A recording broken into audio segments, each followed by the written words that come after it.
Case வரும், பணம் வராது. கேஸும் வரும், பணமும் வரும். வேலையே பண்ணாமல் பணம் வரும். வேலையே பண்ணாமல் பணம் வரும். அதனால தான் நிறைய பேர் ஜட்ஜ் ஆக மாட்டேங்கிறாங்க. சும்மாவே எடுத்துகிட்டு வந்து பணம் கொடுப்பான். இப்போ ஏன்பா இவ்வளோ பணம் கொடுக்குற லெவலுக்கெல்லாம் கேட்க வேண்டிய, நம்ம சைடில் அப்படிலாம் கேட்குறோம், நார்த்துலலாம் அப்படிலாம் இல்லை. பட் இங்கே இன்னும் கூட அந்த கல்ச்சர், அந்த நம்மளுக்கான அந்த ஒரு ஒரு ஒரு டிசிப்ளின்லாம் இருக்குது. அதெல்லாம் அப்படியே நம்ம மெயின்டைன் பண்ணணும், ரொம்ப முக்கியம். நம்ம ஈட்டிக்காரன் இல்லை. ஈட்டிக்காரன் தான் இன்னொருத்தனுடைய ரத்தத்தை உறிஞ்சி எடுப்பான். அதுமாதிரி ரத்தத்தை உரிய வேண்டிய அவசியமே இல்லை. நம்மளுக்கு என்னங்க வேணும்? காத்தாலேருந்து எழுந்த பிறகு ஒரு காஃபி வேணும், ஒரு டிஃபன் வேணும், மதியம் சாப்பாடு வேணும், சாயங்காலம் திரும்பி வந்து ஒரு டீ காஃபி ஸ்நாக்ஸ் வேணும், நைட்டு ஏதோ ஒரு டிஃபன் வேணும், போயிட்டு வரதுக்கு ஒரு கார் வேணும், இருக்கிறதுக்கு ஒரு வீடு வேணும். மினிமம் நம்மளுக்கு என்னென்ன ஏசி இருக்குது, இன்னும் என்ன வேணும்? நம்மளுக்கு அப்படி தோணிடுச்சுன்னா நம்மளுடைய அட்டென்ஷன் வந்து நல்லது பண்ணணும், சரியாக செய்யணுன்ற ஒரு நோக்கம் வரும்.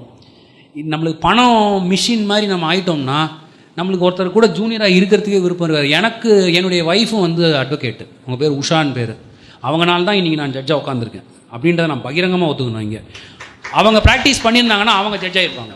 எவ்ரிபடி நோ எப்படி பண்ணுவாங்க அப்படின்னு சொல்லி. She sacrificed her life for me. That is the beauty of a husband and wife relationship. எதுக்கு சொல்கிறேன்னா, அந்த கல்யாணம் எங்களுக்கு 1997 நடக்கும்பொழுது என்னுடைய ஸ்டைப்பண்ட் 750 ரூபா, அவங்களுடைய ஸ்டைப்பண்ட் 750 ரூபா. 97 750 rupees. ஸோ டோட்டல் இன்கம் என்ன? 1500 rupees. அதெல்லாம் எங்களுக்கு தோணவே இல்லை. இன்றைக்கி நினச்சா திக்குன்னுது, எந்த தைரியத்தில் பண்ணோன்னு சொல்லி தோணவே இல்லை. ஸோ அந்த பணம் கிரிப்புக்குள்ளே நீங்கள் அந்த இனிஷியல் இயர்ஸில் மாட்டினீங்க அப்படின்னு சொன்னால் உங்களால் மேலே வர முடியாது. I am sorry to say it, but அதுதான் உண்மை. உங்களை பிடிச்சி இழுக்கும். பண்ணு, இவரை போய் பாரு, அவரை போய் பாரு, கொஞ்ச நாள் வேலை செய்யும் அது. அதுக்கப்புறமா வந்து உங்களை ரொம்ப பாதாளத்துக்கு எடுத்துகிட்டு போயிடும். நீங்கள் நல்ல மேலே வரணுன்னா நல்ல ஃபவுண்டேஷன் போட்டு தான் ஆகும். ப்ளீடிங்ஸ்க்கு நான் சொன்ன ஃபவுண்டேஷன் மாதிரியே ப்ரொஃபஷன்லேயும் நீங்கள் அந்த ஃபவுண்டேஷன் போடலை அப்படின்னு சொன்னால் குறுக்கு வழி வந்த எவனும் உருப்பிட்டதா சரித்திரமே இல்லை. அவனும் அழிவான், அவன் குடும்பமும் அழியும். இதை வந்து நம்ம மனசில் வச்சுக்கணும். நம்மெல்லாம் திருவள்ளுவர் வாழ்ந்த நாட்டில் வாழ்ந்துக்கிட்டு இருக்கோம். நம்ம கம்பர் வாழ்ந்துக்கிட்டு இருந்த நாட்டில் வாழ்ந்துகிட்டு இருக்கோம். அவங்க எல்லாரும் முதல்ல பேசின பேச்சே ஒழுக்கத்தை பற்றி தான். ஔவை ஆண ஆரம்பிக்கும்போது அறம் செய்ய விரும்புன்னு ஆரம்பிக்கிறாங்க. படின்னு சொல்லலை, அவங்க முதல்ல அறத்தை வளர்த்துக்கோ, அப்புறம் கல்வியை வளர்த்துக்கோன்றாங்க.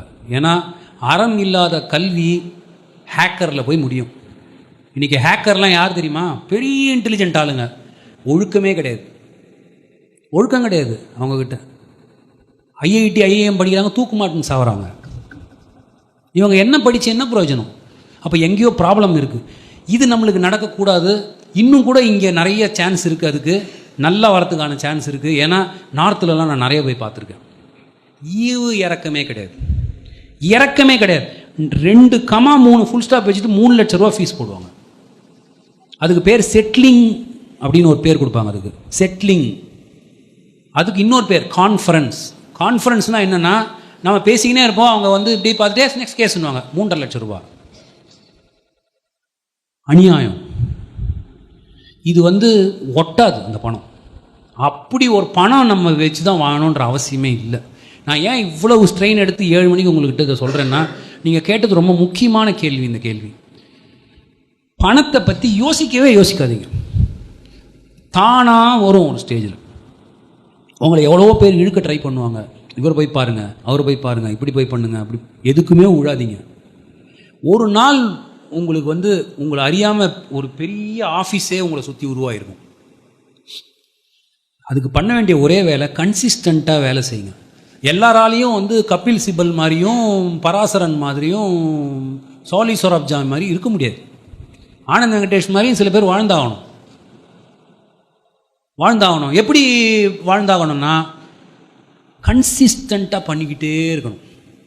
ஒரு வேலையை எடுத்தால் கன்சிஸ்டண்ட்டாக பண்ணிக்கிட்டே இருந்தால் என்ன ஆகும்னா, நம்மளுடைய பிரெயின் அப்படியே வயர் ஆகிடும். அதுக்கு ஜேர்னல் எடுத்து படிக்கிறது ஆரம்பத்தில் ரொம்ப கஷ்டமாக இருக்கும்.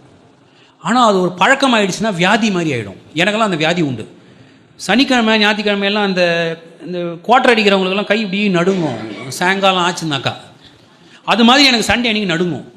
ஏன்னா அந்த ஜேர்னலை எடுத்து படிக்கணுன்றது அந்த லெவலுக்கு எடுத்துன்னு போயிட்டேன் நான் அதை. இன்றைக்கி கூட நிறைய பேர் பெரிய ப்ளஸ்ஸாக பார்க்குறது, நான் இப்படி கை என்னுடைய பேடுக்கு போகும்போது ஒரு சந்தோஷமான விஷயம், நீங்கள் உங்களுடைய கை பேனாக்கு போகுது.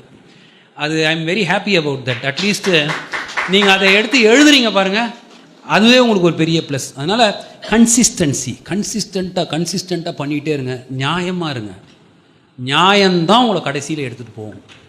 குறுக்கு வழி எதுவுமே உங்களை கூட்டிகிட்டு போகாது. போகிற மாதிரி பண்ணி பாதாளத்தில் தள்ளி விட்டுருவோம் உங்களை.